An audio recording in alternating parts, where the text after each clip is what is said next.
Pranams everybody. Arunachala Shiva. Asato ma sadgamaya, tamaso ma jyotirgamaya, mrityor mahamritam gamaya, om shanti shanti shanti. Welcome everyone. Today is the third day, I believe. Yeah, third session.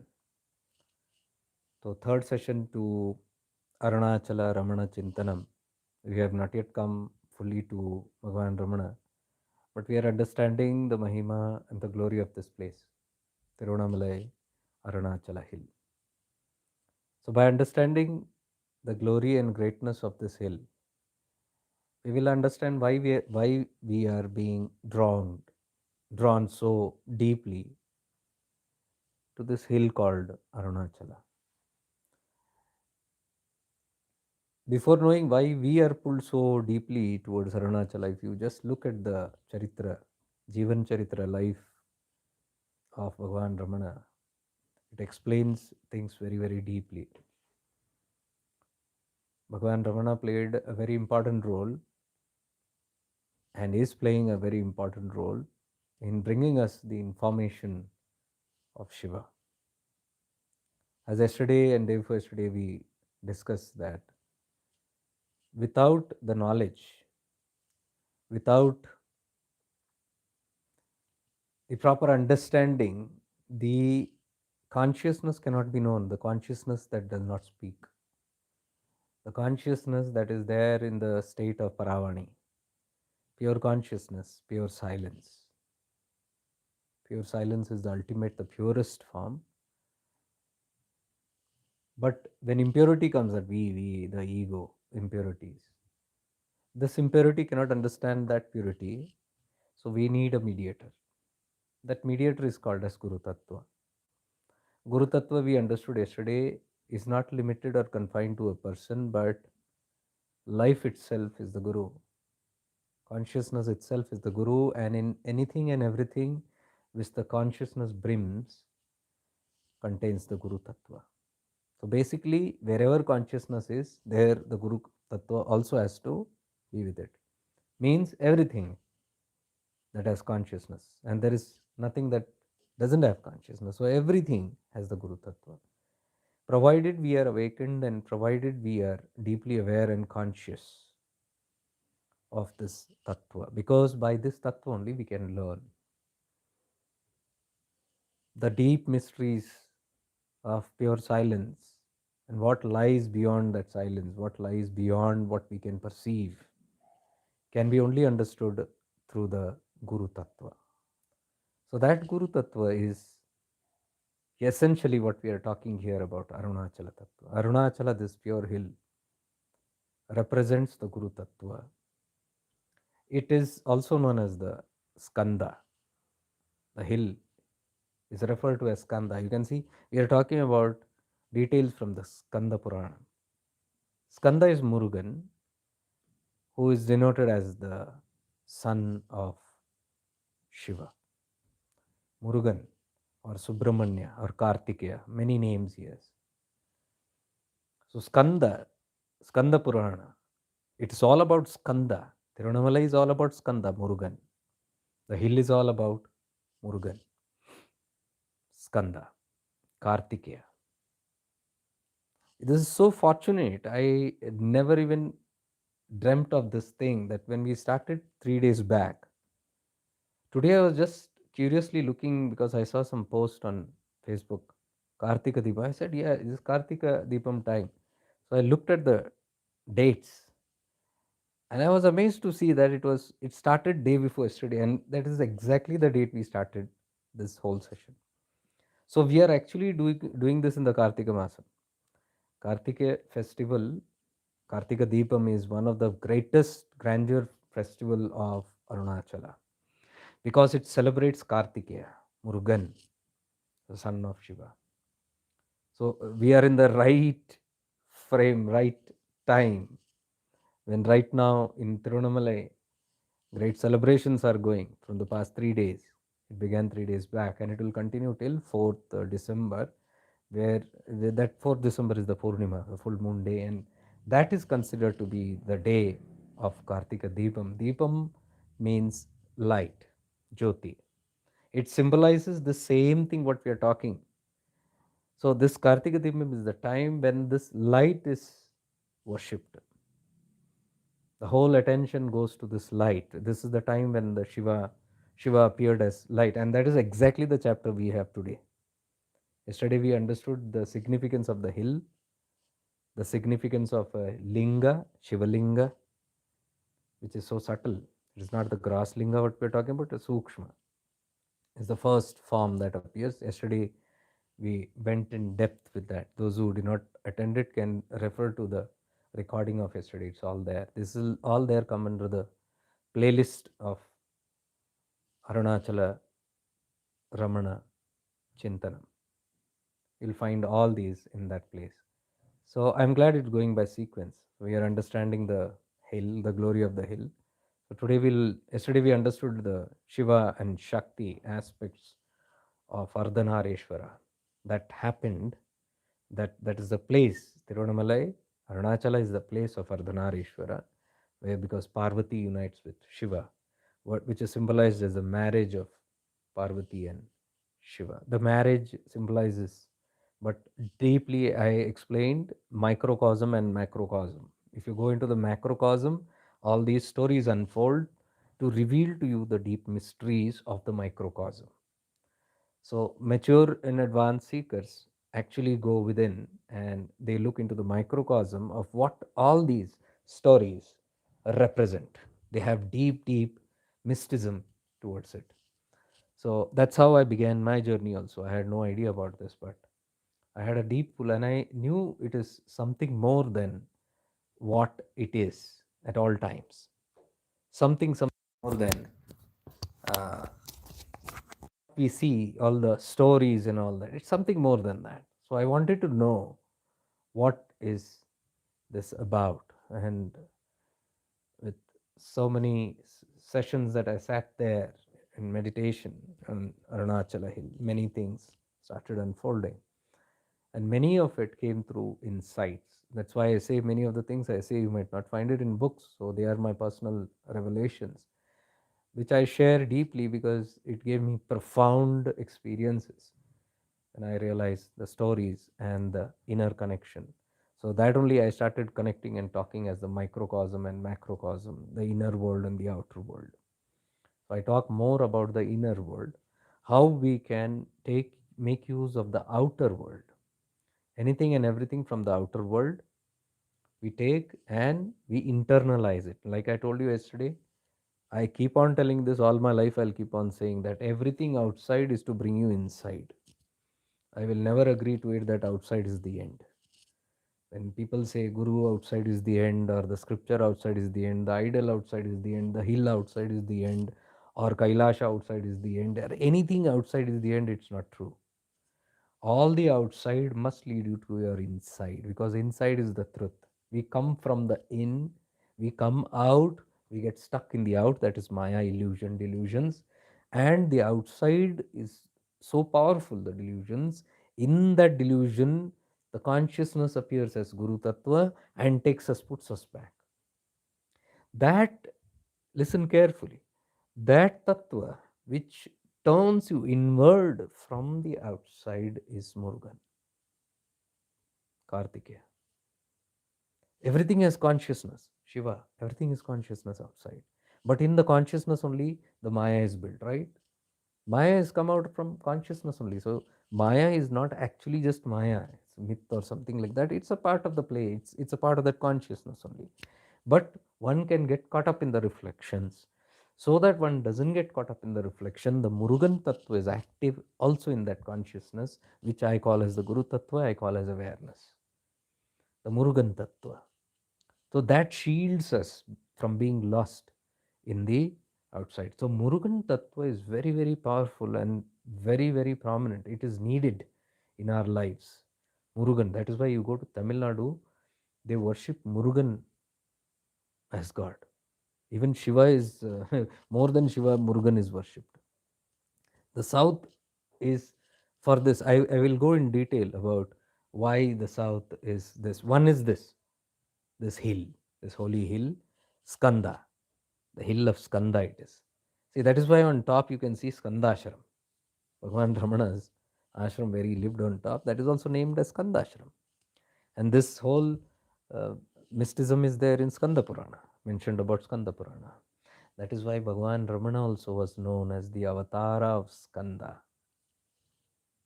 He was known as Murugan Avatar. See now deeply, Murugan represents the awareness of Shiva. Shiva is pure consciousness, but the sun, which is inseparable, is the awareness. So consciousness plus awareness. You can say Shiva plus Murugan. Consciousness, as I told you, even the Maya, everything is consciousness. But see, without the awareness in that Maya, you can get lost. Only consciousness is not enough. Only Shiva is not enough. Murugan Tatwa is needed. So Murugan is always referred to as the awareness. Kartikeya. So Kartikeya, you can see, symbolizes this third eye.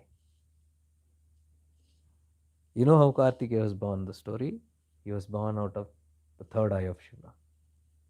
Stories, again, stories have deep, deep meaning. You must not just get stuck in the stories, because then it will lead you just to the outside worship. You do the outside worship, but also know why you're worshipping that outside, the real Tatwa.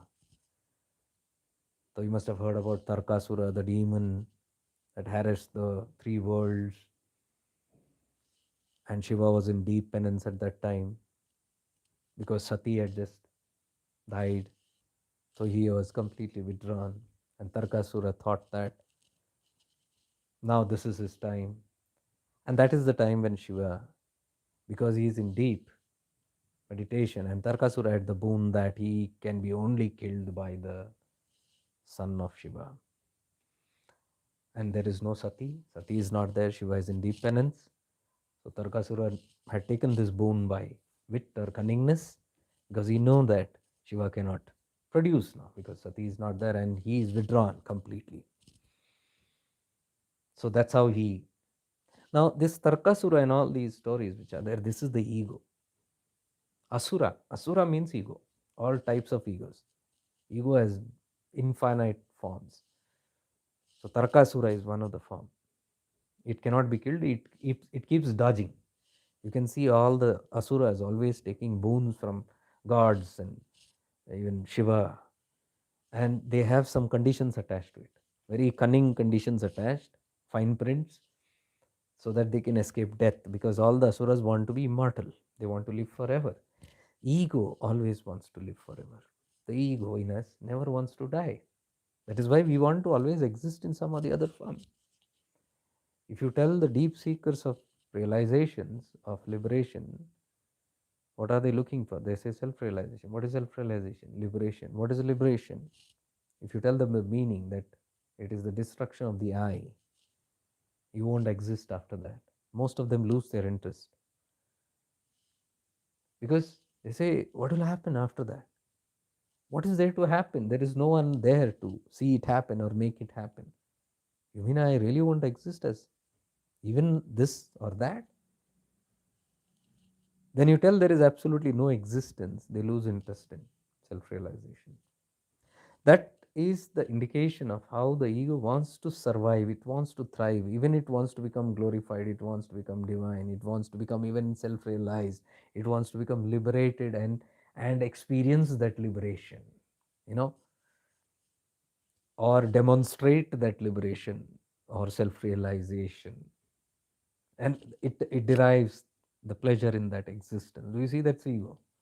So ego takes very, very subtle forms. It doesn't want to die. That is why what the story of all the asuras, including Mahishasura, the father of all. So Tarkasura cunningly took that bone, and then he was creating havoc because he knows now nobody can kill it. That's how the ego is. Because once the egoic blooms, then it feels that it unstoppable, and it will no one, it has no death. That's normally how the ego functions. But the creator, obviously, is divine wisdom, is cosmic intelligence. Now, when Shiva is withdrawn, there is a wisdom active in it that takes care of everything. So that is denoted as this when all the gods went and complained to Shiva that this guy is troubling us so much. And that is asuras in us only. We want to meditate, and there are so many troubles coming from all ends. All the panchendriyas troubling us, five senses. Trahimam, Trahimam. So we run deeply inwardly to Shiva. And Shiva, the story says that from the third eye, the six sparks came out, and the six sparks fell into the river Ganges, and from there was born Shanmukha. Shanmukha means the six-faced sun, Kartikeya. Now, all these faces also have deep significance. Like Shiva, I said Panchamukhi Shiva. The Sadashiva, the Panchamukhi Shiva, has Panchakrityas. These are the five functions, that is why five faces in five directions. All deep significance. Eight directional Shiva means all the direction, means there is no place left. He is everywhere. He is looking in all directions, omnipresent. So Shanmukha has six faces: Kama, Krodha, Lobh, Moh, Mad, Matsarya. That's how it symbolizes. Or you can even say the Pancha Mukha, the five face, is the five Indriyas: the seeing, the hearing, the smelling, the touching, the tasting, Panchindriyas. And the sixth phase is the sixth sense. Five sense and the sixth sense. So, sixth sense, Shanmukha. Sixth sense, awareness. Viveka, what we are talking past 2 days. Viveka, intellect. Awareness is born out of the intellect, buddhi. So, Shiva, from the third eye, he opens and the flames come out and the sparks fall, and the whole story goes. That's how Shanmuga is born, and he becomes the cause of killing the demon, because the demon can be killed only by the son of Shiva, and here is the son of Shiva. It is not come through engagement of the yin and yang, male and female, but it is come out from the sixth sense. It is come from, like the we talk about Manasputra of Brahma from the mind, Saraswati born from the mind. Virgin is our word, pure, purest. Awareness is very pure. Are you getting it? So it is not produced by the mind. Awareness is not produced by the mind ego. Beyond it, it is produced by the sixth sense. So he later kills the demon Tarkasura. And that's how awareness kills ego and ignorance. Tarkasura. Tarak, you can say Tarkasura. Tarak. Tarak or Tarak. Tarak means logic. Tarkasura. It kills logic. Awareness kills logic, mind, beliefs, concepts, everything it kills. So deep symbolism. So Kartika Deepam, Kartika. This is the festival of Kartika, the light, the light of Shiva. Because the third eye, you can see, whenever Shiva opens the third eye, we see the fire, the mm, the light that goes out, the fire that burns everything, Jnanagni. So this Jnanagni burns out all the ignorances, the fire of wisdom. See how deep this meaning is. Contemplate, reflect deeply. The hill is called the fire of wisdom, and Shiva's third eye is fire of wisdom. And here Shanmuga, Kartika, is born out of that fire. What is born out of this? Wisdom. So Kartikeya or Murugan represents the wisdom, the knowledge rendered through awareness. As I told you, the knowledge yesterday we discussed, the self-knowledge is already there. The Brahma Gyan, Atma Gyan is already there. But for it to be revealed, it cannot be revealed by the senses, because the senses cannot tap into that zone. It's so deep, the core. It cannot tap into that Shiva consciousness. What it can tap through Murugan, through awareness. So if you can say Murugan is the bridge to Shiva. Those who want to reach Shiva have to pass through Murugan. That is why you see, yesterday we discussed Shakti in the Mooladhara is us only. Mooladhara. Our consciousness has gone to the pit bottom, and when we awaken, we start rising upward. But the beginning of the spiritual journey, in the start, we need the blessing of Ganesha, which is the other son of Shiva and Parvati. Shiva and Parvati, I explained very clearly yesterday. Consciousness and the pure Shuddh Aham, the pure ego, which gives rise to matter, which gives rise to thought, which gives rise to creation, which gives rise to movement. If this movement or Shakti dissolves into Shiva, which is the state of Ardhanareshwara, everything is still. Are you getting it? That is known as the I am state. I am state. So it is our inner state. When everything goes off, all vibration, everything moves off. When all the vrittis, thoughts, everything falls down. And only the pure ego remains. The I sensation, when it is merged with Am, Shiva, I am feeling is there. It's a pure existence. Okay, that is the highest state. And beyond that is what we are referring to as the Paramashiva state, or the Turyatit, or the Shunya, or the complete abstract, the undefinable, unmanifest Brahman, whatever we are talking, all that. So you can see this all the external representation deeply connected with the internal.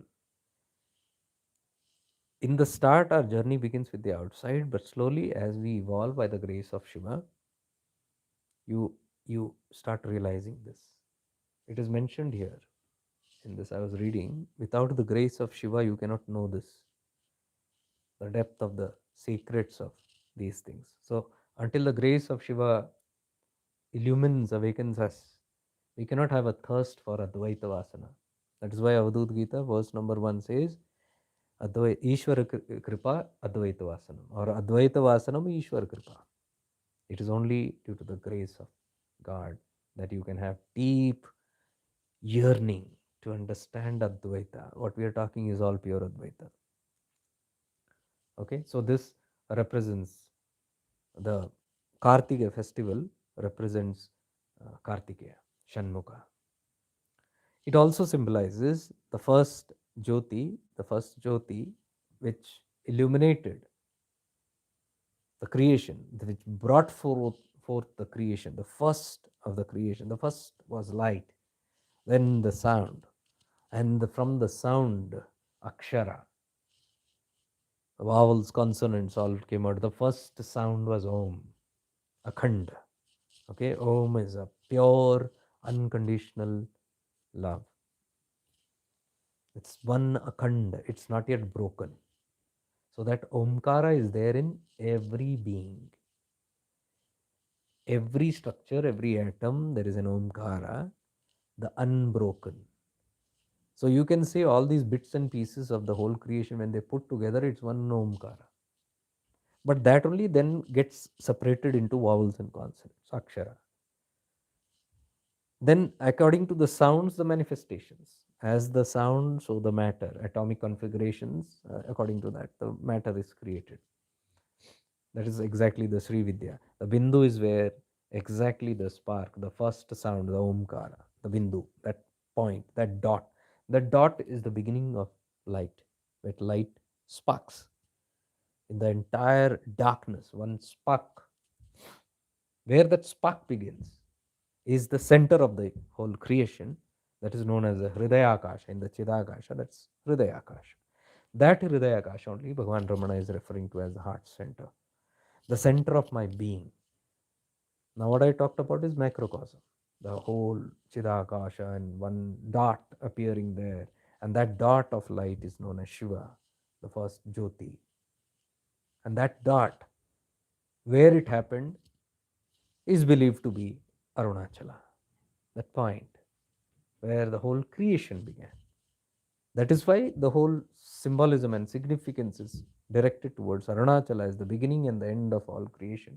So those who want to attain moksha or mukti, who's going to attain? I only, the light appeared as Shiva, and I only then broke down myself. This became the ego, and then I had a lot of breakdowns, and then I got diversified. Now I am gathering up all the pieces and returning back home. And I am remembering eventually that I am only that Shiva Shiva. Now I am deluded. That's the whole story, how we are going back into. So, where is that spot where you're going back to? That's geographically, it is Arunachala. That is why importance is given to Arunachala as the final path. Why Bhagavan says this is the final path, the Gyan Marga? Because see, I told you, Shakti is there, the Muladhara. Now she wants to rise up, or we want to rise up. As we rise, we need to take the blessing of Ganesha sitting in the Muladhara. That is why he is symbolically sitting in the Muladhara, Vinayaga, in the Muladhara Chakra. He is the deity there. And we all invoke his guidance, his presence, his blessings to move upward. What does Ganesha represent? Ganesha represents pure chitta, beyond intellect, beyond all the panchindriyas. That is why the head of an elephant, the whole story again symbolizes there, it is the human head has to be severed. Human head is the panchindriyas. Panchindriyas is ego, it is maya. All the impurities come here, the head, mind. Nothing else is impure. It's all the mind only that creates. Manhi karta, manhi bhokta.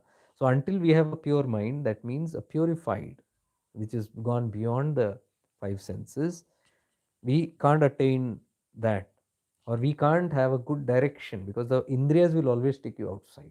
So we bow down and take the blessing of Ganesha, who is the representative of a pure chitta.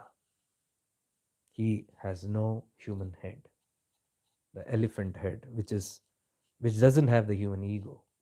So the severance, the severing of the head means removal of the ego, and Ganesha symbolizes a pure chitta. So beyond, to go beyond the mind or purify the mind, we need the blessing of Ganesha. From there, our yatra begins. Our journey begins through the Sushumna, through all the different terrains and through all the different chakras, different attributes. In every chakra, there are different blockages, different agyanta, ignorances, karma, whatever you call it, gathered over lifetimes. And slowly, as we move up, now moving up is not one sided, okay? And as normally it is known in many paths that I make efforts. No, there is a pull also from top. That explains the Tirobhava nature. If you have listened to my talk day first day and yesterday, the Panchakritya, the fourth Kritya is Tirobhava, where he forgets, the Shiva Tatwa forgets itself and allows the ego to overtake. And the fifth one is Anugrah Shakti, by which, the grace by which he remembers again. That is who we are. We are remembering ourselves. How? By the grace in us. There is a grace, Anugrah Shakti in us. So that Anugrah Shakti is the pull that is already pulling us back. Tirobhava means it allows us to descend, and Anugrah Shakti pulls us back. The fourth and fifth Kritya creates the whole thing, and it creates the play and it unwinds the play also. Winds up the play, unwinds the play. Both happens. So right now, the Anugrah Shakti in us is already pulling us. This is an inbuilt feature in us, Anugrah Shakti, the Panchakritya. And this cannot be denied. You cannot say, no, no, no, no, no, this does not, for me, there is no Anugrah, I can't see it. No way. Everybody, every being has it. If you see, however you come into spirituality, you have come into spirituality not by your effort. Something happened, this happened, that happened, but sooner or later you found yourself on the path, isn't it? You found yourself doing some things, and one after the other you started moving or evolving, but it was not your initiative. Some factors preceded it, which made it happen. Those factors are called as Anugrah Shakti. In Shiva Sutras, it's beautifully explained how Shiva's grace only is sufferings. Every suffering in life is nothing but the Anugraha Shakti of Shiva. Every suffering in life is known as the Shakti path of Shiva. Because it is only by pain we start remembering who we are, or we are directed to the real upward journey, in the real direction, correct direction. So that Anugrah Shakti is always pulling us in from upward, and we, the ego, sit and we also put effort. So it's a two-way. There is a pull and there is a push also. So when this push is not very strong, then that Param Tattva through the Anugrah Shakti, it brings out a guru or the Guru Tattva from outside or suffering from outside, some Shakti path, and pushes you again from inside. So either sufferings push you inside or the grace of the Guru pushes you from inside. That is exactly what Bhagavan Ramana is trying to say there. And he says the outer Guru pushes you inward and the inner Guru pulls you inside. This inner Guru is this Anugrah Shakti that is pulling you inside or taking you upward. And the outer Guru is all the Gurus that you see from outside, is all the manifestation of the divine only. Some or the other way, they are pushing you inside. But there is a pull also from inside. So the marg of surrender can be understood very easily if this is understood. There's a push and pull. Whether you like it or not, you are moving. Whether you like it or not, you are evolving. That is exactly what Bhagavan Ramana is trying to again and again say. It's all happening. What has to happen will happen. What should not happen will not happen. Means it's all moving in a certain way for the highest good of everything. Normally, when Ramana says, whatever has to happen will happen, come what may, you do whatever you want, it's not going to change. And whatever should not happen will never happen. Whatever you do, people think very remorsely about it, because that's the ego that doesn't want to give up the struggle and create some dramatic experience, and it wants to simply thrive. It doesn't understand this whole process. So that comes from ignorance, even that fear and that repulsion. Many people run from this kind of teachings. They love teachings like I am the creator of my own destiny. That's the ego. It wants to be in control fully. I am in control of my destiny, not God. I always say the one who has created you, if you, the creator, are the creator and so powerful, how powerful is the creator that must have created you? So, is it still wise to think that I am greater than the creator? When I say I am the creator of my own destiny, I can do anything that I want. That is good for the start. All good for the start. So that you begin your journey. But as you start evolving, as you start going closer to that self, all these mysteries will open up and you'll understand that all these days and years you thought you were putting efforts, but you didn't do anything. It was just happening to you. And that is the Anugrah Shakti, Panchakritya of Shiva. He is doing it. That's the exact meaning when you say he is the doer. We don't do anything. एक पत्ता भी नहीं हिलता, we say, no?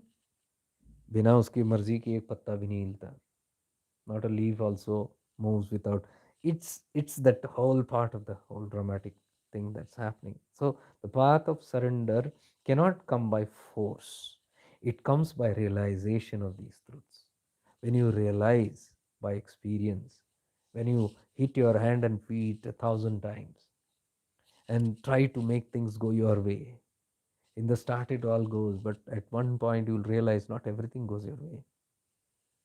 And then you become more adamant and more arrogant, and you say, no, I will make it go my way.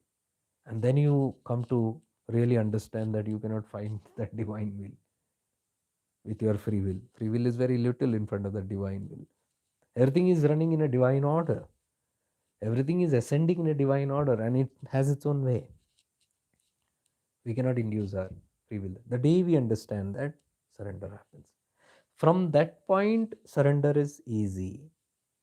After realization, after experiencing, surrender is easy. But if you train somebody to surrender, they cannot surrender. Simply by saying, I surrender to the feet of the Guru, I surrender to the path, I surrender to Shiva, this is all nonsense. Nobody can do that.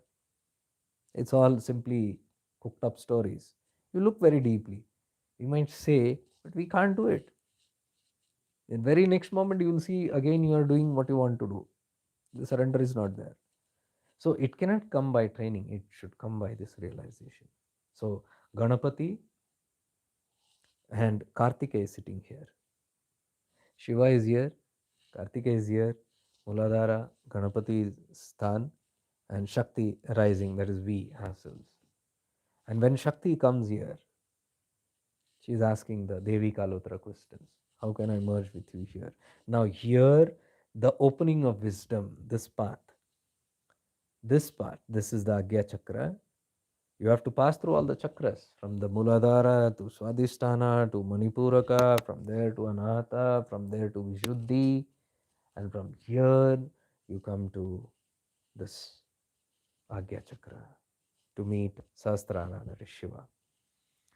So Vishuddhi is one important. All the life dramas, all the doing, do this, do that, rituals, that, this, tapas, sadhanas, running around here, worshipping, this, that happens from Muladhara to Vishuddhi. When Shuddhikarana happens, when the man becomes nirmal, mind becomes pure. Yesterday we discussed Manda Buddhi. Because the mind is dull, intellect is dull, these things have to be done. Shiva has given this tantra, do this, do that. But as the buddhi becomes sharper, and it ignites, and mind becomes purer, the interest to do will start dropping. Like I told you about my journey also, interest dropped about all the external practice. I couldn't do it anymore. I thought it was wrong, but it is a part of the journey. Only after coming to Arunachala, I realized it, and I was the most relaxed person after that. And I understood I'm in safe hands. There's nothing wrong. It's all there. It's part of the journey. Beautifully, Arunachala Tatwa has elaborated it, thanks to Devi Kalotra. That's why I worship Devi Kalotra. I try to teach to people who are scared, who are skeptical, who sometimes feel it's no more working. All my doings is no more working. Once upon a time, I had this interest. I was doing it so passionately. Now it's not happening. Anything wrong with me?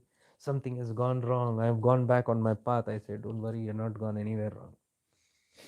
You're evolving. Doing will go. All these external interests will slowly start dropping, including the practices, because you're becoming more internal. You're becoming inward. So that explains in Shiva Sutra how Anvopaya, Shaktopaya, Shambhovapaya, three stages. Anvopaya is all the external practices. Shaktopaya is when you turn inward. It's all mental practices. And that is where shifting into awareness we begin.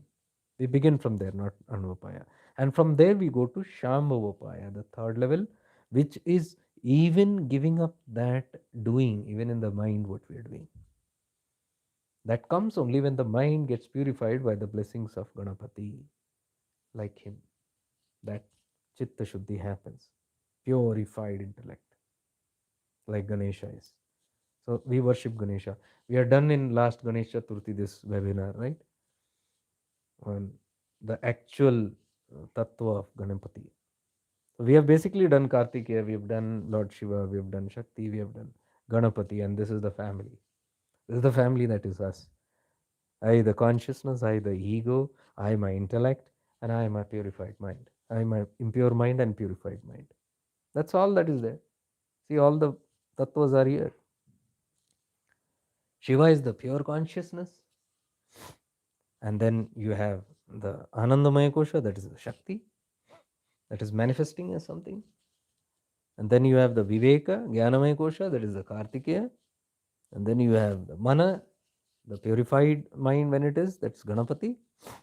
That is why he is the king, he is the commander. Ganapati is the commander of all the Indriyas. Where are the Indriyas? In your Pranamaya Kosha. Getting it? All the Indriyas are in the Pranamaya Kosha. Above him is Ganapati, mind. Above him is Kartikeya, intellect, awareness. Above that is the purified ego, which is again Shakti only. very close to Shiva. Beyond that is Shiva.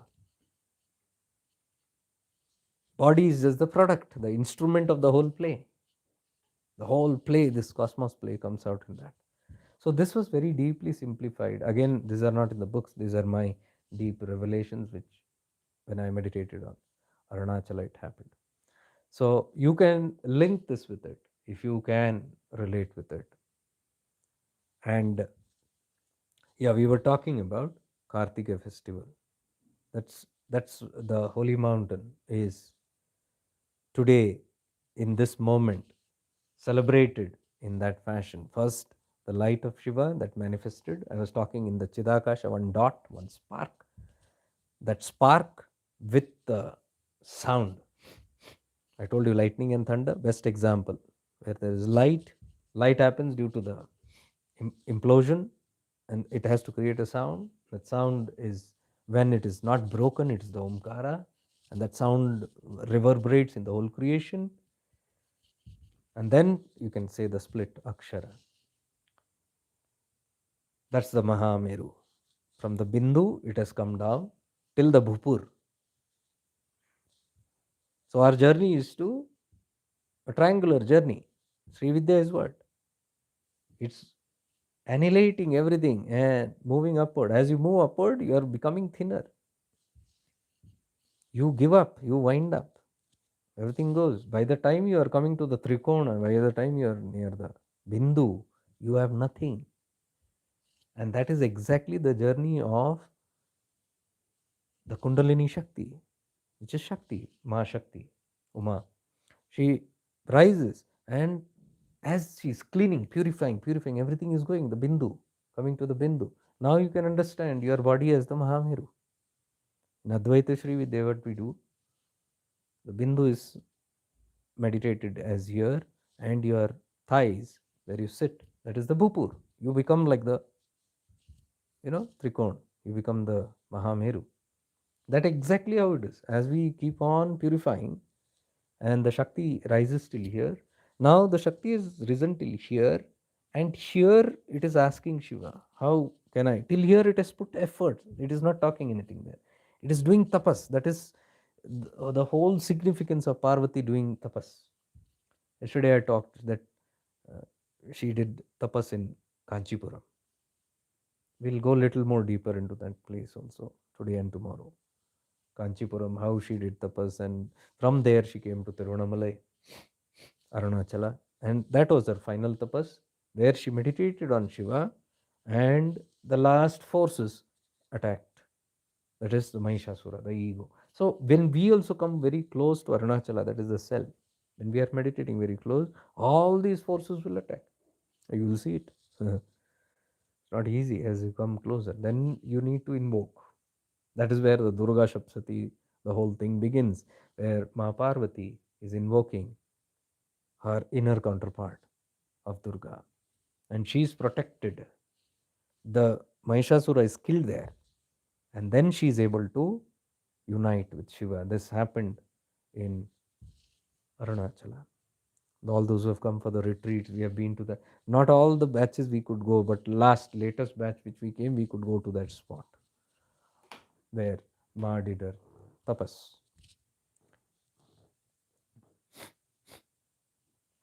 So all these external geographical locations have deep relevance,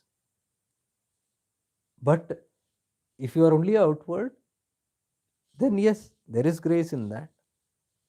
But I can't explain to you the immense grace if you connect the outer and the inward. So whenever you meditate, if you meditate it with this tattvas in these places, which is the essence of all our retreats, what we do there. So this light which Shiva appears first in that darkness, the first light, that spot, that first light is worshipped as the Jyotirlinga. That first light is Kartika Deepam. Are you getting it? Arunachala. They are celebrating that light. They are worshipping that light of Shiva. And it is also considered to be the Kartika Deepam, the light by which The arrogance, the ignorance, the ego is destroyed. All the ignorance, avidya of my life is destroyed by the power of this awareness. Murugan is awareness. So it is the celebration of awareness today, in this period. This Purnima will be the full bloomed event. So maybe you want to sit and connect. I don't know what is fourth. Can somebody just see the date and tell me what is the 4th of December, which date falls in? Maybe we can, in our Zoom sessions, we can sit and all the members of Shifting into Awareness can sit and meditate on Kartikeya, Deepam, on the right, with the right perspective. I'm sure it will be powerful. Arunachala has always blessed us. It will always continue blessing us.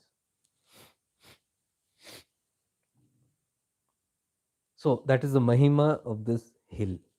Now I think you are getting a good idea of the Tatwa of Shiva and Shakti and now Murugan, which you have added. So if you remember, there is this story where Shiva sends Murugan, the sun. Oh, it's a Thursday. Okay. Let me see. Next Thursday, that means. Today is Wednesday. Okay. We'll do something in our Zoom sessions. Maybe a 1 hour. Okay, when Shiva sends Murugan, the sun, to be trained, he sends him to Brahma and says, you go and learn from Brahma. So Murugan goes, and because Murugan is wise, it's wisdom by itself, personified. It asks Brahma the meaning of Om. Brahma says, you're coming and directly asking Om, which is such a deep thing. First learn the alphabets, Akshara. He says, no, I know about all that, I just want to know about Om. Brahma thinks for a while and he says, I don't know. He says, what can I learn from you then? You don't know the meaning of Om only. He comes back. He comes and tells Shiva, the father, he doesn't know the meaning of Om. He asks his father, Shiva, you tell me what is the meaning of Om. Shiva says, even I don't know, with a smile.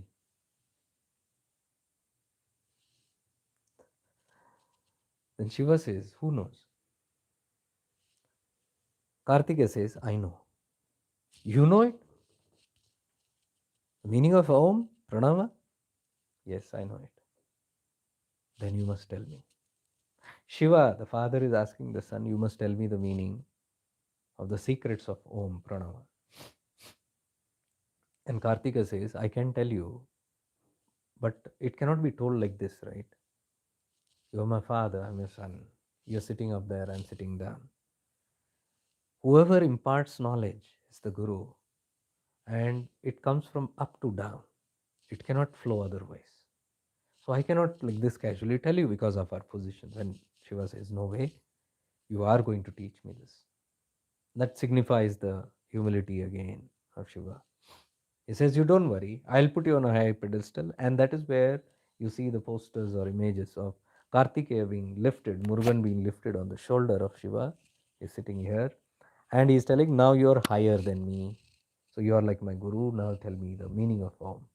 And Kartikeya sits there and whispers the meaning of Om into the ears of Shiva, and Shiva is illumined with the knowledge of Om. Now, this looks confusing to many. What kind of stories are these? Puranas are always confusing, but it's not confusing. It's all very deep, deep, deep. Like, unless you understand this tattva of Murugan as awareness, it cannot, rest will not make sense. So, first, if you have listened to what I said in the start, you'll understand it very clearly. He is the awareness. He is born from there. He is the awareness. He is the deep wisdom that is embedded in this consciousness. Consciousness is raw. Consciousness is nothing without that awareness. These both go together, the intelligence and the consciousness.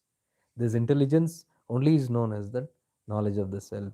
So that is why if you see Bhagavan Ramana in many places, when he says, when everything goes, he has pointed out that all that remains is pure wisdom, which we say all that remains is Shiva or pure wisdom. This is that wisdom that remains, which itself has the contained wisdom of everything, from which only this whole blueprint comes up, comes out, comes, goes back. Everything is managed by the cosmic intelligence, which is more powerful than our little brains. If we understand this much, surrender is easy. We understand everything is divine will. The whole cosmos, the play is divine will. इसके अंदर मैं कौन सा एक धूल, one speck of dust sitting here and claiming I can create anything that I want. It's very foolish. So the secret of Om is what? The first sound, the first ever sound that happens. Now you can see the sound. After the sound only the creation began. The first Omkar is the purest sound. After that began the creation, Brahma, Vishnu, Mahesh, and so on, so forth. Now you'll understand why Brahma doesn't know the meaning of Om. Because Omkara happened before him. He is born out of Om. He doesn't know the meaning. But who knows the meaning? The one who was there at that time. Who was there? Murugan. Are you getting the whole thing? Because it's born out of that wisdom only, everything is born. So he has to be the preceder of everything. In consciousness, this awareness is mixed. In Shiva, Murugan is mixed. They are inseparable. If you remove Murugan from Shiva, Shiva is pure consciousness. I am telling you that state, even Shiva doesn't know he is Shiva. Because if Shiva has to know he is Shiva, he needs awareness. So Murugan has to be present in Shiva. Through Murugan, Shiva knows he is Shiva. That is the meaning of through Murugan, he learned who he is, the Pranava. He is only Pranava, Shiva. But he has no awareness. Through this awareness only, he has the knowledge, self-knowledge. Perfect word. Self-knowledge happens. This power, this ability to self-reflect is Murugan. You're getting it? You remove this Tatwa, it simply is. It doesn't know anything. Pure consciousness. That is the purified form of Shiva. Parabhairava, Parashiva. In which the Murugan Tattva is there, subsided, inactive. But when it emerges, that is the story where out of Shiva's third eye, Murugan is born. Now you're getting the whole thing. So that is the meaning of Kartikeya or Muruga becoming the guru of Shiva. Shivaputra becoming the guru of Shiva. That is why he is widely known here as Swaminatha in South India. He is considered as Swaminatha. And this incident happened in Swami Malai in Kumbakonam. There is a Murugan temple in Kumbakonam known as Swami Malai. This incident is supposed to have happened there. Again, the macrocosm incident of a deep microcosm happening, a reflection it is. So that's the whole tattva of Murugan, Skanda. And now you see Bhagavan Ramana is known to be the avatara of Murugan. Precisely, very clearly, I can sense it because the whole hill is Shiva. Okay. Now Shiva, the hill is supposed to be Jagrit, alive, conscious and aware. So if the hill is Shiva, and if he is aware, that awareness is Murugan. The hill has to have the Murugan Tattva in it to be aware. Without that, it might be pure consciousness, powerful hill. But to make that hill conscious, you need Murugan. That is that Murugan Tattva, Skanda. Now these are my revelations when I meditated.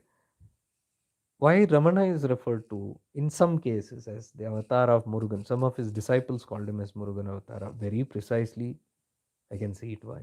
Perhaps they had this deep insight. Because the hill cannot speak for itself. The deep secrets of the hill represents everything. The creation, the end of creation, everything, the deep secrets of the self, the knowledge of the self, Parabrahman, everything is there in it. But who's going to expound it? Murugan Tatwa. And Bhagavan Ramana did that. Didn't he bring out all the revelations beautifully out?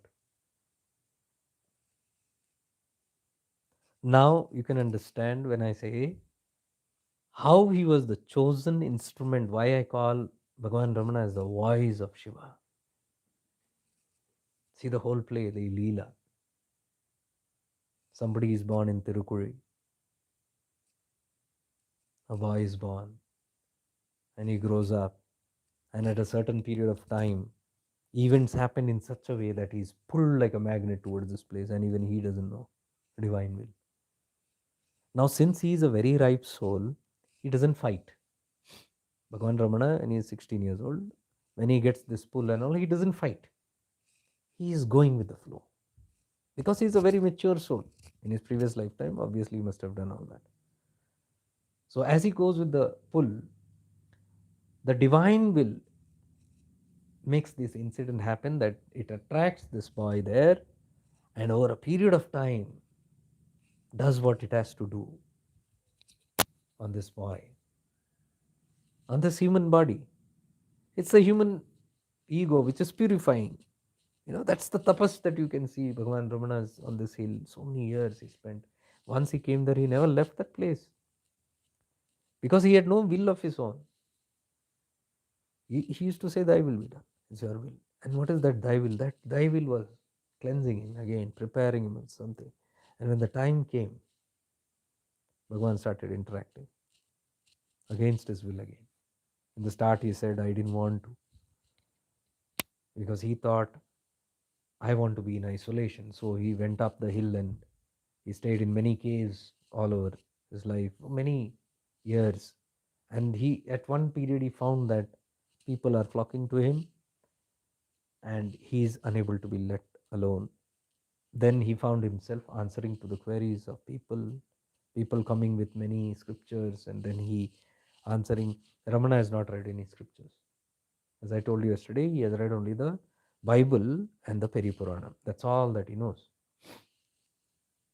But when people bring scriptures to him, he is so innocent. He knows.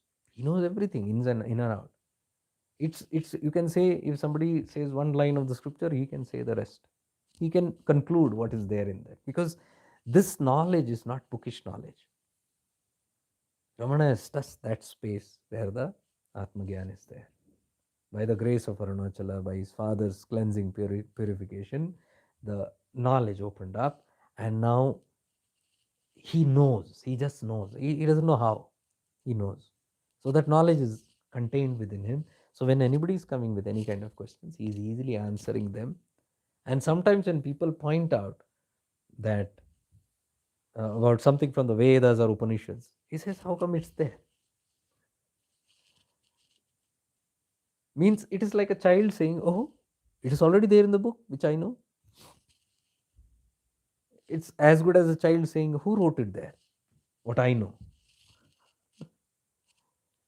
And this is very mysterious. This hill is very, very mysterious. I've told you many times, even Devi Kalotra, the contents was happening to me. But I had no courage. Because I couldn't ask anybody. Anywhere you ask, they're telling, "No, do. And I'm not able to do. So many things, confusions in my mind. And then I knew this is not right for me. And I'm just following my heart. I'm following this path of awareness. Shifting into awareness came from there. Only awareness, being aware, and walking, contemplating inside, and nothing from outside is happening. And then Arunachala, when I come there, it opens up the whole thing. And then I say, I know this already. It's there in the books, and I'm like overjoyed. This is something that I know. And there is so much of peace that's coming. Oh, I'm on the right track. So that is when I realized this is not something that we actually read from book. It is self-contained within us. That's why I keep encouraging everybody not to depend too much on the outside. On the outside is just to brush off that ignorance, but it is just, you can say, you are just cleaning the surface, but the digging must be done inside. You can take the help of the outside guru, the scriptures, the text, the whatever knowledge from outside, but don't completely rely on that. Don't just be a blind follower. Oh, I don't want. No, you take it as a trigger. The Guru Tattva will always trigger you. It will poke you, it will scratch you. So you have to take those ignition of those sparks and look within. And you'll see the knowledge is already there. I've told this example many times when I say so many things, and people say, wow, they smile and they do this. Yes, that's it. Or they take a book and they start noting down. Wow. Why this wow is coming? Tell me. This wow comes because you already know it. Just because I said something doesn't mean you're taking knowledge from here. I said something, I triggered something inside you, and you say, wow. How do you know it is wow? How do you know it is perfect? That means you knew from inside. Outside, something came, it tickled you, and you said, yes. So, how did you agree it is correct? What you heard from outside. To agree it is correct, you must know it is correct from inside. So, that means you know it before only. Think about it. This is how we must reflect, even if you hear, read anything. That's why I say, read the texts of Bhagavan Ramana. It is not to take knowledge, it is not to buy heart. They must tickle you. I have this habit for the past 4 years to always carry some book with me whenever I'm in Arunachala, maybe near Bhagwan Samadhi or in the meditation room or on the hill or somewhere. I would like to sit in a corner and do some reflection. It is exactly like I'm sitting at the feet of Bhagavan Ramana, at the feet of Arunachala, Guru Tatwa, the Mahaguru, and then tickling myself. I open up pages and just read, and then it tickles something inside. Then it's that awareness throws itself inside. Then the mind is just reading, and inside there is a deep scanning going on. That is what I call Chintana, what I named the whole program as. Arunachala Ramana Chintanam. Ramana Chintanam. You have to do Chintanam. Reflect on Ramana. Don't just be impressed. Oh, he did that. He did that. Don't just glorify him. He doesn't want you to glorify him. Bhagavan Ramana was not a person who wanted glorification. Look at all his charitra, you will come to know. He never even liked anybody going and touching his feet. He used to say, Ramana's feet is in your heart. Where is that heart? Not this physical heart, the center of my being, where it is. Look there, he used to say. That is the spot. He used to even say, see, you come to catch my feet, maybe the people around me might stop you. See, there are so many obstacles outside. You go in the Guru Tattva field, anywhere outside, you'll have all the obstacles. People will not allow you to go close to the Guru because there will be again some or the other in around every Guru. You can see that you cannot go close. You can, even if you are close, you'll be expelled out from there because that is a protected space. And Bhagavan Ramana's teaching I adore for that reason. He says even one you might be opposed by the people, they might not allow you to touch my feet. Now if Ramana wants, he can fight, right? Because they allow everybody to. That's the beauty of Bhagavan Ramana. He never fought with anything. He was never against anything. The highest state of what you call witness.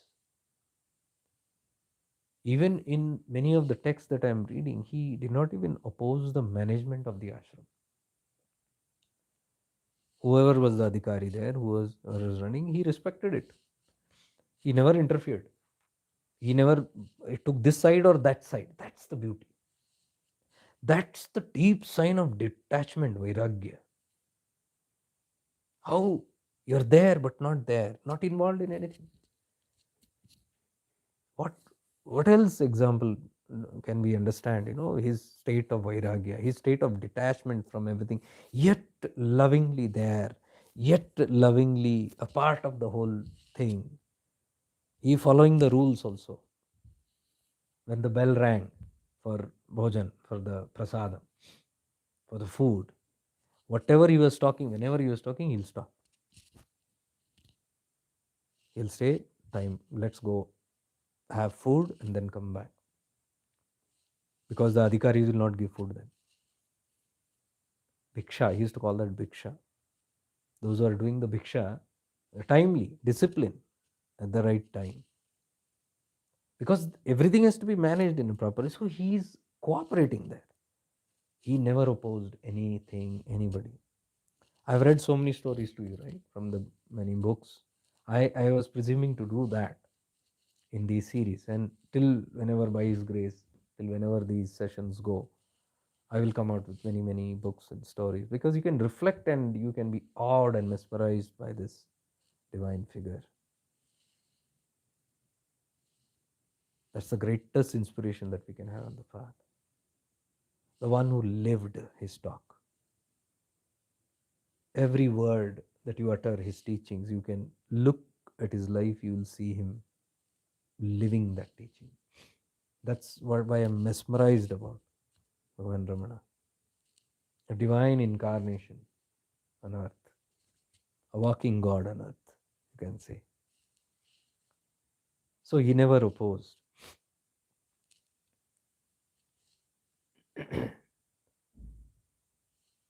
Even this statement, what I said, others may not allow you.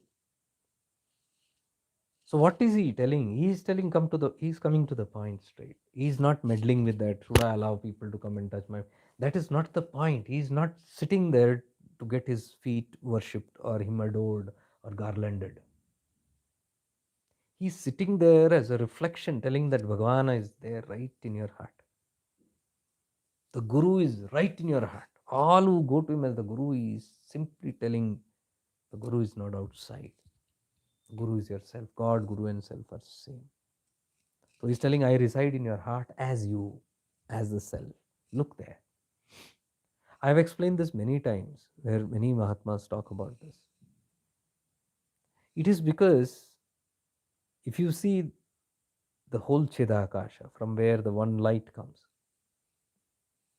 and we say we are sparks of Shiva. So everybody says, I'm meditating on my own Chidakasha.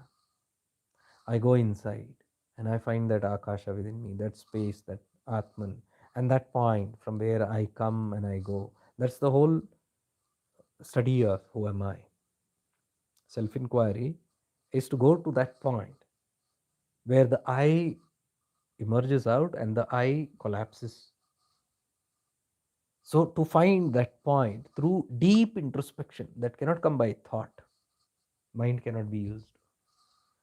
Many of us fail doing that because we sit in the mind and keep chanting, who am I? Or we use the mind to introspect, who am I? Mind will come with funny answers. Before you know it, it will give you preset answers. Like you just close your eyes and say, who am I? Immediately it will echo from inside, I am not the body. It will make even start singing, I am not the body, I am the soul, Shivoham, I am Shiva. Now that's not. That's your mind playing games. This is not question and answer, it's introspection. For introspection, you need deep awareness, the grace of Murugan. It is only by awareness that you can intercept. You can go to the subtlest point of the I am and see where it is collapsing, from where it is rising. So that who am I? Technique also, what is being emphasized. If you see, then everybody has that point. Everybody has a Shiva, we say, right? Shiva is within. So you go and you realize. So everybody, let's say the Mahatmas one by one, they are realizing the self. Where have they realized? Not outside. Everybody is realizing at the last, in the end, you are only inside. That means Shiva is inside. Now that light which looks like that. Billions of sparks of light, billions of souls, and every soul, every Atma Linga which is there, Jyotirlinga, every Linga which is there, Shiva Linga, what we discussed yesterday, has a point inside. And that Linga is the koshas. Anandamaya kosha, Jnanamaya kosha, Manomaya kosha, Pranamaya kosha, and then the Annamaya kosha, the Sharira. The Sharira has got five, including the Sharira, it has got five koshas. This whole aura, this whole thing is only what we are knowing as the Linga, or the form of that oval shape, subtle presence that is. So when we go deepen, and we find the point, that is self realization. I've caught myself. I've come from where I come and where I go, and that point is known as the center of the universe. So just think about it. Everybody is meditating on their own Chidakasha. So how many Chidakashas will be there if all are meditating?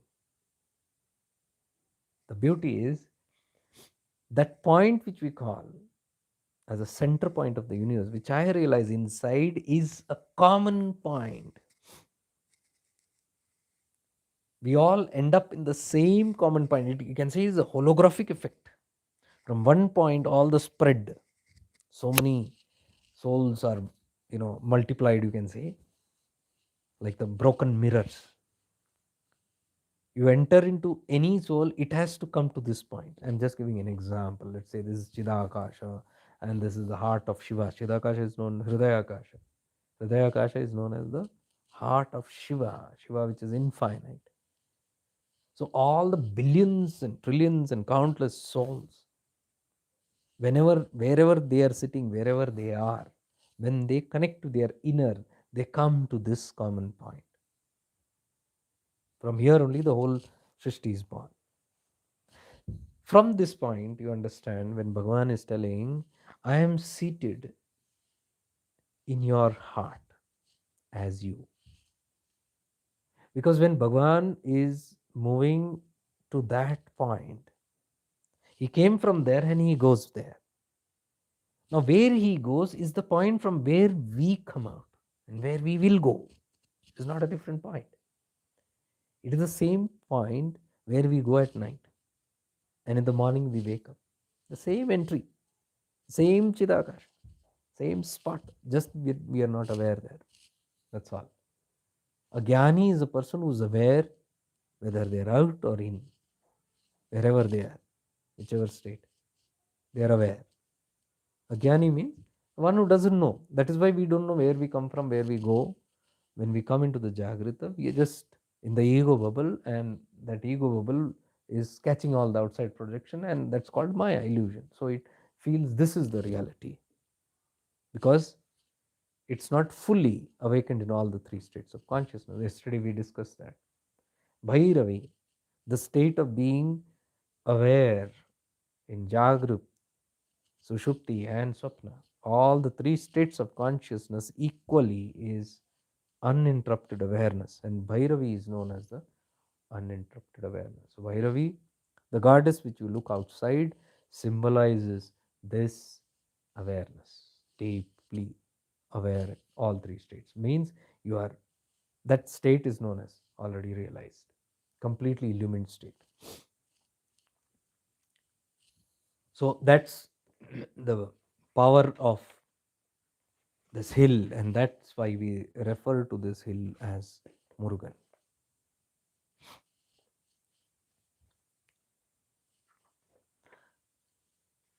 So I believe whenever you go to Arunachala, you go with this deep understanding that Arunachala is the self, which Bhagavan Ramana often says that it's not a hill, it represents your own self only. So you going and circumambulating and doing the Giri Pradakshina around that self is you circumambulating within yourself. You must have seen in the Tamil culture where people stand in front of their deity and they circumambulate around themselves. They move, they turn like this. They are rotating around their self. Giri Pradakshina. This is the self. the pradakshina that they are doing around the self. They're all very powerful.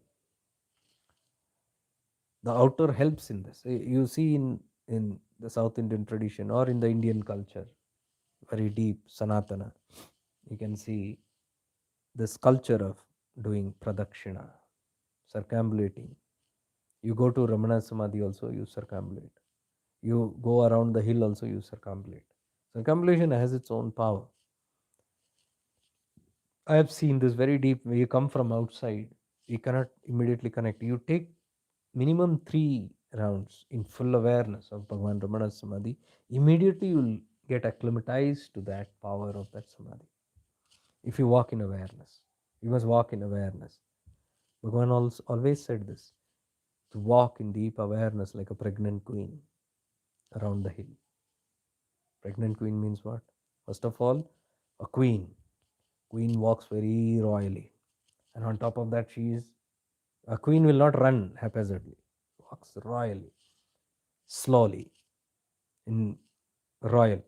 And she's pregnant on top of that. How does a pregnant lady walk? Very slowly. So that's what recommended by Bhagavan Ramana. The proper circumambulation around the hill. This is known to take away the karmas of many lifetimes if done in true proper awareness with pure intentions. So it's not like what we do today in we go around in buses or that's not recommended. It's not advised to more is that is just to give you information. But you must do it on foot. That is the tapasya. The power, the glory of Arunachala, even in this documents, is that if you do it in the right way, many karmas, many sins of the earlier births gets dissolved in that. So circumambulation is a powerful thing. So circumambulating outside in the macrocosm is Giri Pradakshina, but in the microcosmic world, Bhagavan Ramana explains it as the circumambulation around yourself. When your awareness is revolving around yourself, when you're doing who am I, self-inquiry, you're revolving around that self only. You're doing production only in one way there. So the more you revolve, you meditate on yourself, you abide in the self, you are doing reproduction only, the true, actual. The outside is supposed to lead you to the inside. So yesterday we had discussed about the significance of Arunachala. Today we discussed about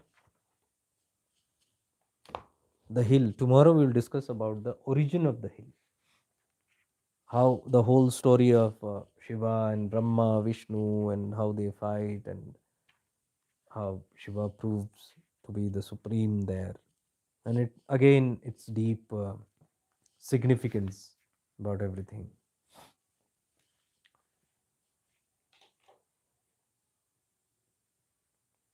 So yes, Murugan signifies he has all these weapons. One weapon, that is veil. Veil, what you see him carrying in his hand, that is known as the Anugrah Shakti, Jnana Shakti, the power, that weapon of wisdom. It's a very powerful weapon because only wisdom can kill ignorance. So it is a veil that pierces ignorance and ego. What the veil that Murugan is carrying. So Murugan is supposed to be the Jnana Shakti. He represents the Jnana Shakti, but he is the accumulation, he is the combination of the Shakti. He is the son of Shakti. He is a combination of Ichha Shakti, Kriya Shakti, and Jnana Shakti. But he stands for the Jnana Shakti. Ichha Shakti and Kriya Shakti can be seen as his consorts. If you go in the temples, you will see Devyani and Valli. There are two consorts besides him. So that is nothing but Ichha Shakti and Kriya Shakti, and he represents the Jnana Shakti. Even in Bhagavan's Samadhi, Ramana Bhagavan Samadhi, next to that, his mother Samadhi is there. In that temple, you can see the Murugan, small temple, where you can see Murugan with the wheel, and you can see his two consort, Ichha Shakti and Kriya Shakti. The Jnana Shakti, so the Jnana Shakti is behind everything. Ichha is will, desire, the force, the beginning of creation, the wish. And Kriya is the action that happens after the wish. You make a wish, there is movement, right? You sitting here, if you say, I want to go to Tiruvannamalai, that is Ichha Shakti. And that will act in Kriya Shakti. It will make you move. Go and book your tickets and start moving, take a journey there. Kriya Shakti. Both have happened together. One begets the other. Because of Ichha, the Kriya happens. Kriya cannot happen without Ichha. Those are the two concepts. But the Jnana Shakti is most important. Jnana Shakti is the wisdom. If the Jnana Shakti is activated and heightened and on priority, then that Jnana, that wisdom will make the right Ichha. If the Jnana Shakti is down, then Ichha can be in ignorance. You can see when the Jnana is down, awareness is not there, how our life was before. The desires of the mundane world and desires of all these mundane existence running around here, there, nothing and all. But when the Jnana rises, awareness rises, what happens? You start seeing things in clarity, and then you start refining. The Ichha is there. Desire will not die. You cannot say the killing of desire. That's all wrong theory. Desire is always going to be there till you finish, because the desire to even get liberated, you need the push of desire. Now, why are we sitting here? Without Ichha Shakti, we cannot do Kriya and come and sit here. Ichha happened, right? But the Jnana Shakti is there. So, by Jnana Shakti, you can decide. Like at 9 o'clock, I can watch a soap opera, a serial, or a movie, or go for a party, or go have a drink, or go with friends. If awareness is down, mundane existence is more important to me. So Ichha Jagrat hoti hai, and I go and do Kriya. So that Kriya is karma. Karma means movement, doing, action. Kriya itself is karma. So you can see karma begins after Ichha. Now, what kind of karma you create and the karma phala you create depends on your Jnana Shakti. If Jnana Shakti is down, you create ignorant wishes, and ignorant wishes will create ignorant kriyas, and that will create ignorant karma phalas, because the doer is there. The one who's making the ichha says free will. I am the creator, I am the doer. So if I am the doer, take karma phala. Karma will say, okay, phala will also come to you only. Remember this, karma phala will go only to the doer. Whoever is the doer, it will go to the doer. So if you say, I am the creator, I am the free will, Meri Marzi, my wish, then karma phala will come to you. So when that is because of the reduced jnana shakti, the awareness is not fully heightened. That is why we are not understanding. We feel out of ignorance, I am the creator, and then I take the karma phala. So Ichha Shakti makes Kriya Shakti, and accordingly I get my karma. But when the Jnana Shakti rises, that is Murugan. With the power of that wheel, wisdom, all the ignorance is removed. And when Murugan Tatwa is heightened in your life, that means awareness is very high. In that awareness, you make proper choices. And in the choices that you make, also, there is a deep realization, awareness that you are not the doer.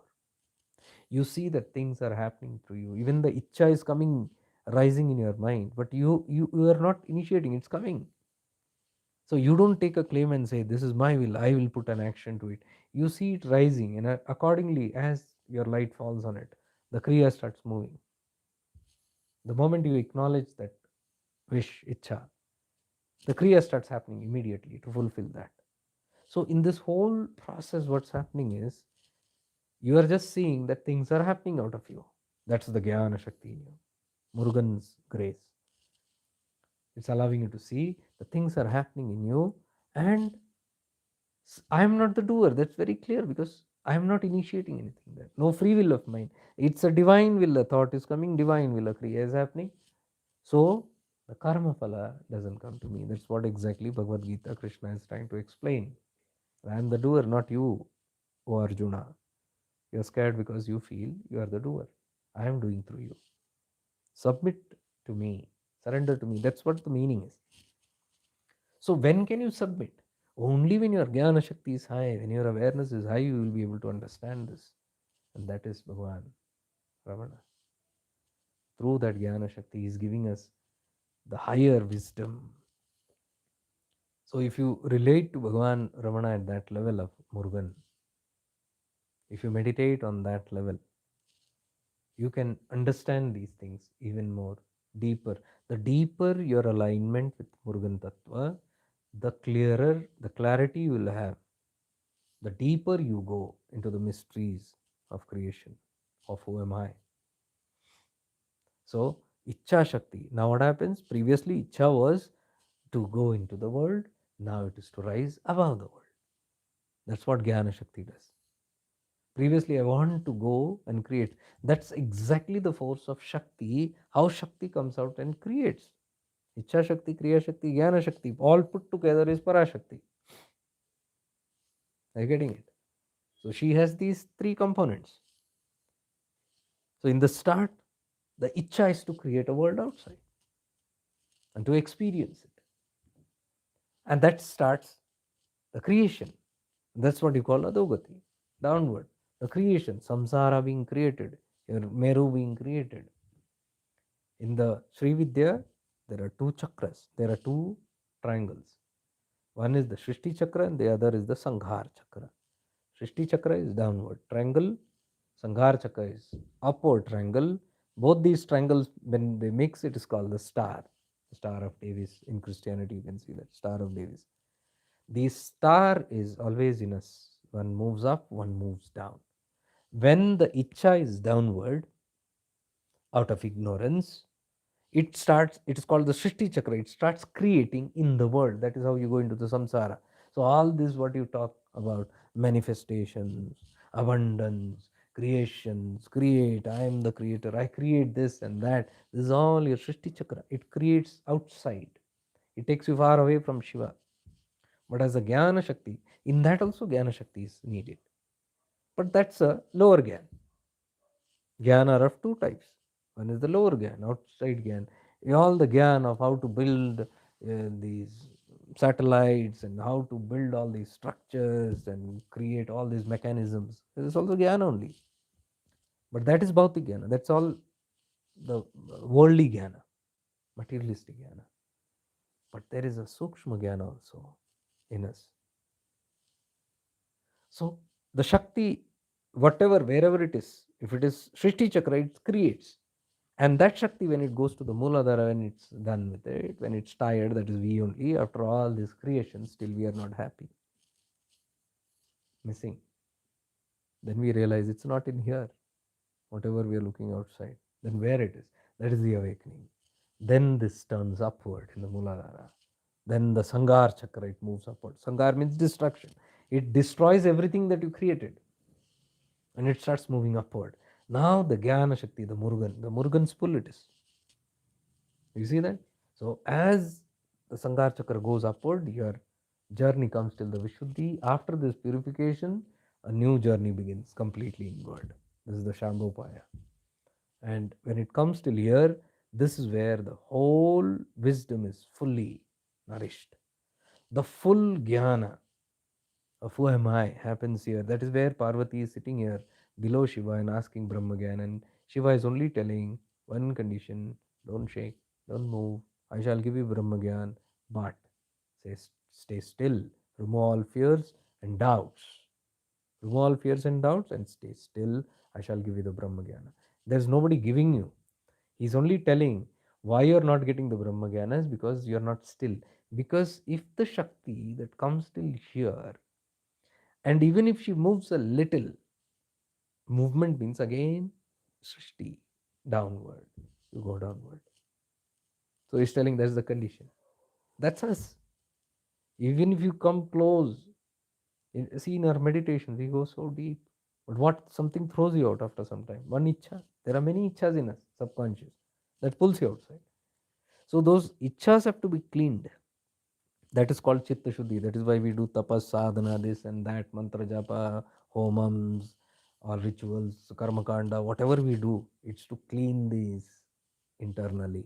Because if they are not cleaned, they will not allow you to be seated here like Parvati and Shiva. It will run outside again down. So Shiva is telling, I'll give you Brahma again, but that condition is you should be nischala. Now you will understand clearly what Bhagavan Nityananda is talking about. Nirmal man, निश्चल मन विशाल मन सब मिट्टी है. Nirmal man is your yatra from Mooladhara till here. Vishuddhi. This cleans. Nirmal man. Ganapati's grace. Vishuddhi, Shuddhi. When the whole Shuddhikaran happens, from here the next journey begins inside. Now, till here there is doing, all outward. From here there is no doing. All the doing falls. Next, your Shaktopaya begins here. And that is needed to come till here. But when you come till here, there is a doing here also. See, this is why in Chidakasha Gita, Bhagavan Nityananda says Muladhara is not in your tailbone. Muladhara is in your Vishuddhi. You get confused. How can Muladhara be here? And Bhagavan says, after these there are 7 chakras. Your yatra begins here. Vishuddhi. This is what it means. First, all the superficial spirituality, what I refer normally to as glamour spirituality. In the start, it's all playing around and this and that. But once it deepens here, you get the real crux of it. The real journey begins here. What Bhagavan Nityananda is talking about. That is after the Nirmal Man. When Nirmal Man happens, Nischala Man happens.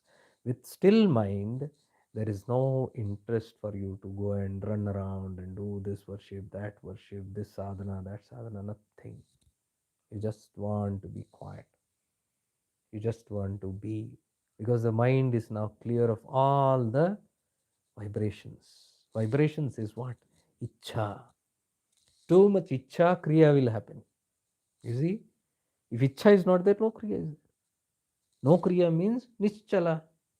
Chanchala means kriya is there. Why kriya is there? Ichha is there.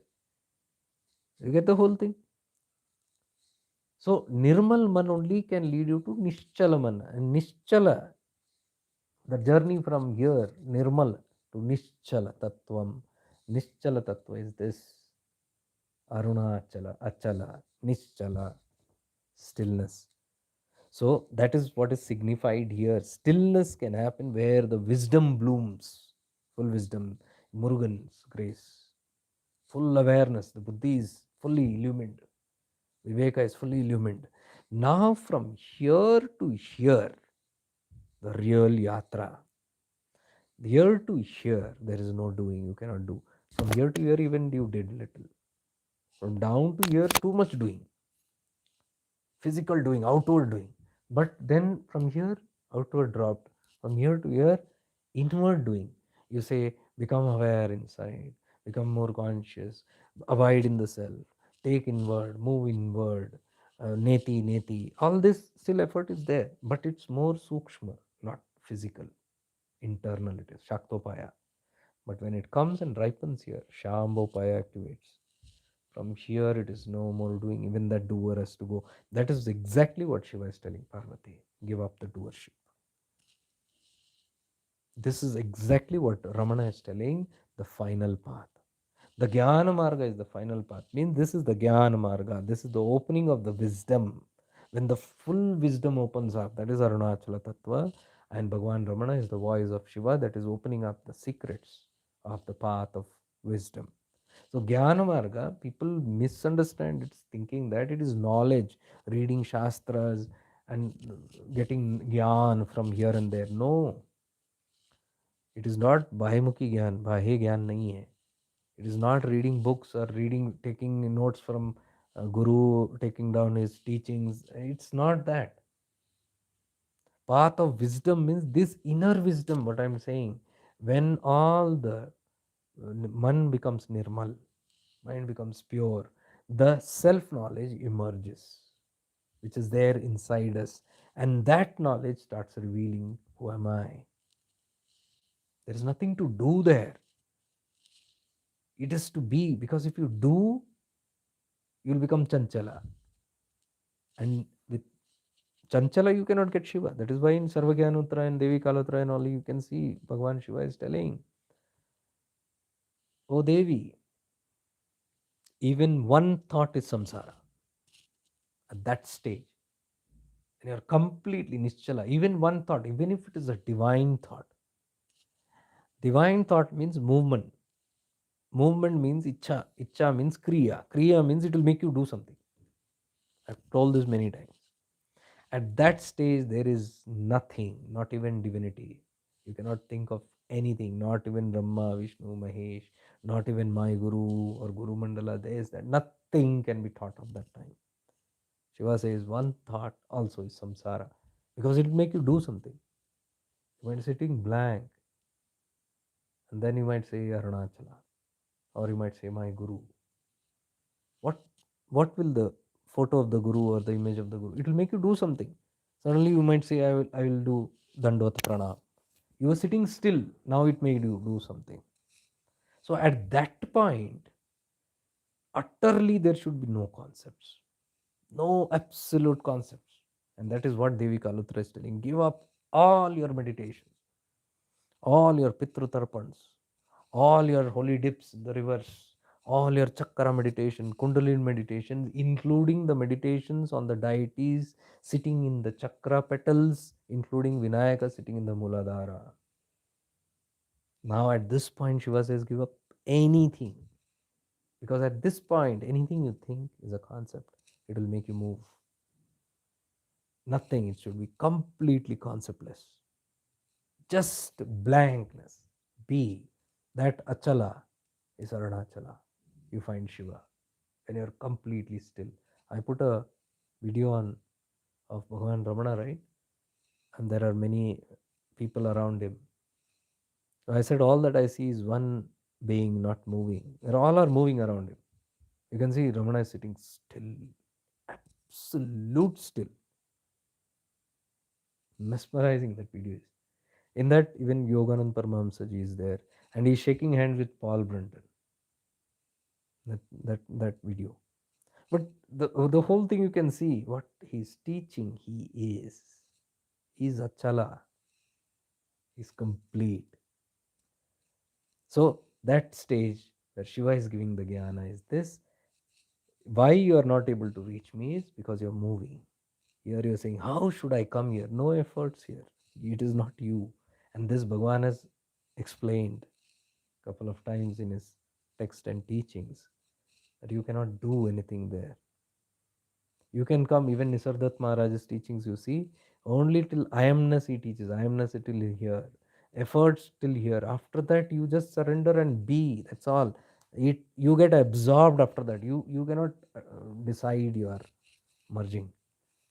You can bring to that state and leave you, like the rocket takes the satellites and drops it in the orbit, and it's moving out in the orbit till it dissolves itself. So that's Devi Kalotram, if you see. And that's the yatra from. So when we say Guru ke sang, the Guru activates in the Muladhara. The Guru is the guiding force of the Param Tattva, Shiva Tattva only, which helps. I told you, Shiva is pulling from inside, but from outside he appears as a Guru and gives you a push from outside, inspiration from outside. So there is a pull and push. So as we are coming here, in the start we feel Guru is doing, then we feel I am doing, then we see God is doing. When you come deeper, you'll come to know all are doing, yet not doing. All is that God Tattva only. God only is appearing as a Guru and pushing. God is only appearing as the self. And that is why Ramana is telling all three are the same. So when we come closer and closer, we realize it's all happening. There's nothing to do. And that's what is known as go with the flow. As you go with the flow, the outside Guru is no more needed to push you, because you are already in the flow. Flow of the Shiva's pull. Now you don't need a push. Push is needed only when the I is there strong. Ignorance is there. So when you are in that flow already moving, the Guru vanishes from outside. It's not needed anymore. The work of the Param Tattva through that push It's over, because now you're easily coming with the pull. It takes you there. And that is what it means. By the time you come here, the entire, the Guru Tattva can bring you till here. That is why this is known as a Guru Chakra. This chakra is known as the Guru Chakra. Here is where the Shishya unites with the Guru. You can see the Ida and Pingla Nadi, they come in. The duality ends here. Huh? The dual, the Shishya, Guru Shishya is dual. It ends here. From here, it is union. From here, it is aloneness. From here, it is nirlamba, no salamba, no catching anything. From here, it is a free leap of surrender into the Chidakasha. And that takes care of it. So that illumination is Arunachala. This Arunachala Gyan is rendered through Bhagavan Ramana, who is Murugan, the son of Shiva, the voice of Shiva. So let's become aware of the Guru Tattva in our lives. Let's become aware more than our limitedness. Let's see the Guru Tattva shining through every being. If we are aware, we can catch messages, signals from anyone and anything, any place, person, thing. That is what Bhagavan Dattatreya says. The self is my Guru, out of which the 24 elements come out, they are all my Guru. The self is our Param Guru, and all the elements that come out of it are our eternal Guru. If we cannot fathom this, then from the 24 element, one body, you can catch and say, this is my Guru. No problem. But that is also a part and parcel of it. So let's become aware deeply of how our life has been guided all this while till here by something or the other.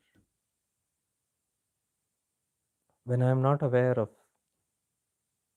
how life is protecting me, guiding me, and bringing me till where I am right now, I feel I am struggling. I feel I am crawling. I feel I am helpless. I feel sometimes I have support, sometimes I don't have support. I feel I have a guru, sometimes I feel I don't have a guru. It's all the ignorance. We are always guided. The unconditional love of God or Shiva takes care of everything. Anything that is created has to return back. And it's all part of the blueprint, creation and destruction. We are moving in that blueprint. If we become deeply aware of it, you can enjoy the journey, then struggle in it.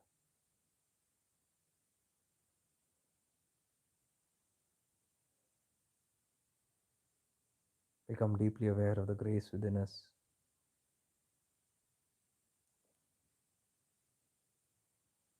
That takes us to people, places, things.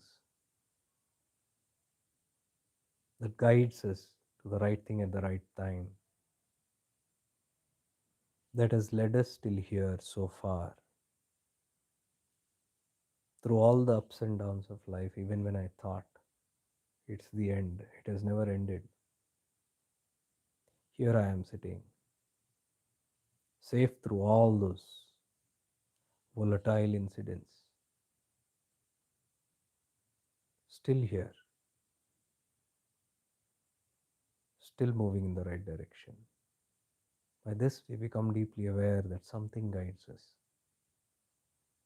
That something is which we must become more aware. For that, I say shift into awareness. Don't be in the mind and think. Shift into awareness and realize this.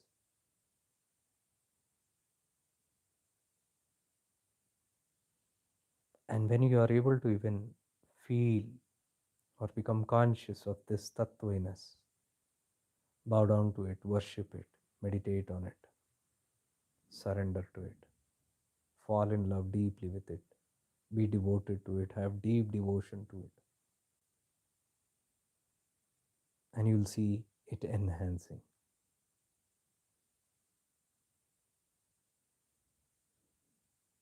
This is the grace of Arunachala. This is the grace of Bhagavan Ramana.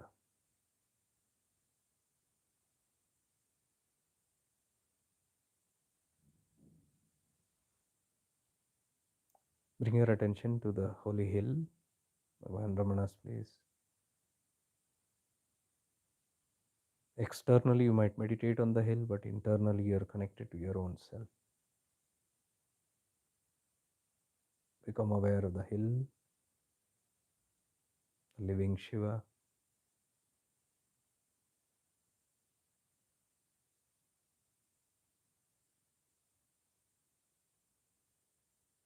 The hill that's aware of you.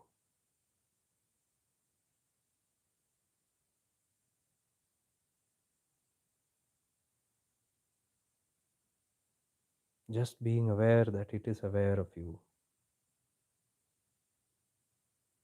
brings you into alignment, brings you into oneness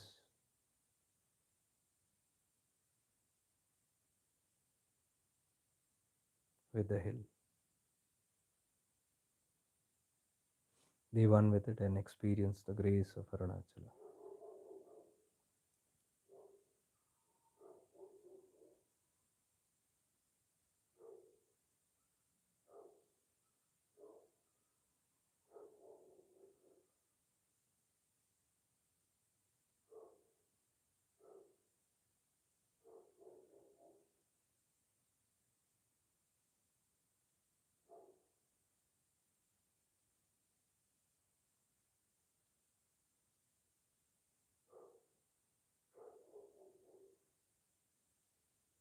Being one with it is Purna.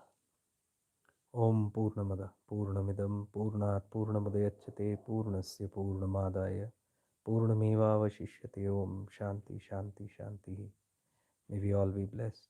May we all evolve. May we all be free. Arunachala Shiva. See you tomorrow at night.